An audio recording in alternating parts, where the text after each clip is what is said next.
Alright guys, a quick one. Here, I'll detail how to set full screen photo on incoming call on iPhone.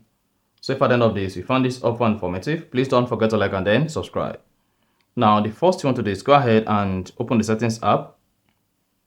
Scroll down, locate and click on apps. Then search for phone and then select it. Click on incoming calls and now set your incoming calls to full screen. Once you set your incoming calls to full screen, then go ahead and open the phone app. Now search for the contact where you want to use full photo or full picture for incoming call. Click on it. Click on edit at the top right.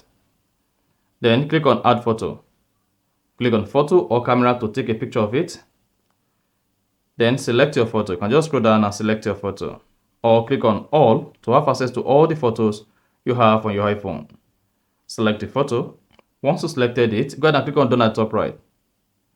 Then click on continue, skip or click on continue, and then click on done. Now when next you have an incoming call from this particular contact on your iPhone, it's going to show full picture on the screen. So you need to do this for all contacts on your iPhone so that each time you have a call, then you have a full screen of their photo. So that's exactly how to set full screen photo on incoming calls on iPhone. So if you found this helpful and informative, please don't forget to like and then subscribe.